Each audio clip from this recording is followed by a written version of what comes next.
Hello दोस्तों, कैसे हैं आप लोग। उम्मीद है सभी अच्छे होंगे। आज हम देखते हैं हिंदी साहित्य के बारे में। हमारा टॉपिक है इसमें छायावादोत्तर हिंदी कविता। चलिए क्वेश्चन की ओर चलते हैं। पहला क्वेश्चन है, प्रगतिवाद की स्थापना कब और कहाँ हुई थी। आंसर है 1936 में लखनऊ में। अगला क्वेश्चन है, प्रगतिवाद के दो प्रमुख कवि कौन हैं।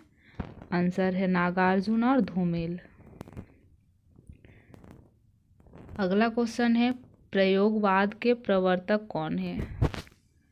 सच्चिदानंद, हीरानंद, वात्स्यायन, अज्ञेय। अगला है, नागार्जुन का मूल नाम क्या है। इनका मूल नाम है वैद्यनाथ मिश्र। अगला क्वेश्चन देखते हैं, अज्ञेय की प्रसिद्ध कविता संग्रह का नाम बताइए। तो इनके प्रसिद्ध कविता संग्रह का नाम है आंगन के पार द्वार। अगला क्वेश्चन देखते हैं,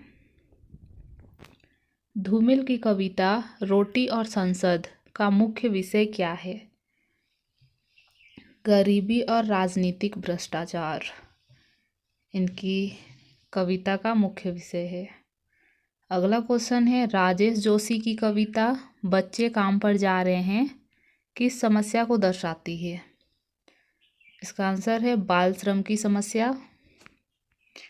अगला क्वेश्चन देखते हैं, छायावादोत्तर कविता की प्रमुख विशेषता क्या है। इनकी प्रमुख विशेषता है यथार्थवाद और सामाजिक चेतना। अगला है, सिंहासन खाली करो कि जनता आती है। यह पंक्ति किसकी है। यह है रामधारी सिंह दिनकर की पंक्ति। अगला क्वेश्चन है, अज्ञेय की काव्य का मूल स्वर क्या है। इनका मूल स्वर है आत्मबोध और अस्तित्व बोध। अगला क्वेश्चन है, प्रगतिवाद की प्रमुख विशेषताएं लिखिए। इसका आंसर है, प्रगतिवाद 1936 के बाद का आंदोलन है। इसकी विशेषताएं हैं मार्क्सवादी विचारधारा, शोषित वर्ग के प्रति सहानुभूति, सामाजिक आर्थिक असमानता का विरोध, यथार्थवाद और जनवादी चेतना। नागार्जुन और धूमिल इसके प्रमुख कवि हैं। प्रगतिवाद के कवि हैं नागार्जुन और धूमिल। अगला क्वेश्चन देखते हैं, नागार्जुन को लोक कवि क्यों कहा जाता है। इसका उत्तर है, नागार्जुन ने किसान, मजदूर और ग्रामीण जीवन को अपनी कविता का केंद्र बनाया। उनकी भाषा लोक भाषा के करीब है और वे शोषण के खिलाफ आवाज़ उठाते हैं। यह दंतुरित मुस्कान का एक उदाहरण है। चलिए अगले क्वेश्चन की ओर बढ़ते हैं। अज्ञेय की कविता यह दीप अकेला का मूल भाव क्या है। यह कविता आत्मसंघर्ष और अकेलेपन का प्रतीक है। यह दीप अकेला, इसमें आत्मसंघर्ष और अकेलेपन की कविता लिखी गई है। दीपक आत्मा का प्रतीक है जो अंधकार से लड़कर भी जलता है। इसमें अस्तित्ववादी चेतना और आत्मविश्वास है। अगला क्वेश्चन देखते हैं, प्रगतिवाद के उदय के कारण और उसकी प्रमुख प्रवृत्तियां लिखिए। ये लॉन्ग टाइप क्वेश्चन है। प्रगतिवाद हिंदी साहित्य में 1936 के बाद उभरा प्रमुख आंदोलन है। इसकी स्थापना लखनऊ में प्रगतिशील लेखक संघ के गठन से मानी जाती है। इसके उदय के मुख्य कारण ये हैं। प्रगतिवाद के उदय के कारण पॉइंट पॉइंट में आंसर दिया गया है। इसमें लॉन्ग क्वेश्चन है और इसमें आंसर भी लॉन्ग ही आएगा। ये सभी पॉइंट्स में आंसर है, जिसे आप लोग देख लीजिएगा। इम्पोर्टेंट क्वेश्चन है।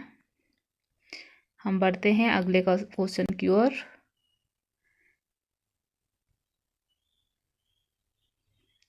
अगला क्वेश्चन है, दिनकर के काव्य में राष्ट्रीय चेतना और ओजस्विता का विवेचन कीजिए। इसका आंसर है दिनकर को राष्ट्र कवि कहा जाता है। उनकी कविता सिंहासन खाली करो कि जनता आती है में जनता की शक्ति और क्रांति का उद्घोष है। हिमालय में भारत की सांस्कृतिक विरासत और गौरव का चित्रण है। उनकी भाषा संस्कृतनिष्ठ और ओजपूर्ण है। दिनकर ने इतिहास बोध को काव्य का आधार बनाकर राष्ट्रीय जागरण में महत्वपूर्ण भूमिका निभाई। ये भी कुछ पॉइंट्स में आंसर दिया गया है, जिसे आप लोग देख लीजिएगा। बढ़ते हैं अगले क्वेश्चन की ओर। अज्ञेय के काव्य में प्रयोगशीलता और अस्तित्व बोध की चर्चा कीजिए। अज्ञेय प्रयोगवाद के प्रवर्तक हैं। उन्होंने मुक्त छंद और प्रतीकात्मक भाषा का प्रयोग किया। उनकी कविता एक सन्नाटा बुनता है, मैं अकेलेपन और आत्मसंघर्ष का बोध है। अज्ञेय मनुष्य के अस्तित्व, उनकी पहचान और जीवन के अर्थ की खोज करते हैं। उनकी भाषा बौद्धिक और बिंबात्मक है। अज्ञेय का पूरा नाम है सच्चिदानंद हीरानंद वात्स्यायन। ये हिंदी प्रयोगवाद के प्रवर्तक है और नई कविता के अग्रदूत भी हैं। उनके काव्य में प्रयोगशीलता और अस्तित्वबोध दोनों स्वर प्रमुख हैं। ये भी पॉइंट में आंसर दिया गया है। ये लॉन्ग क्वेश्चन है, इसमें पॉइंट में आंसर लिखना जरूरी है, तभी नंबर मिल सकता है।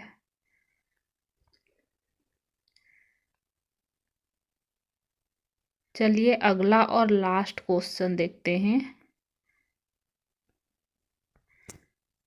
छायावाद और छायावादोत्तर कविता में अंतर स्पष्ट कीजिए। छायावाद में आदर्शवाद, रहस्यवाद और सौंदर्यवाद था। भाषा संस्कृतनिष्ठ और भावुक थी। छायावादोत्तर कविता में यथार्थवाद, संघर्ष और सामाजिक चेतना आई। भाषा सरल और लोकभाषा के करीब हुई। प्रगतिवाद ने शोषण दिखाया।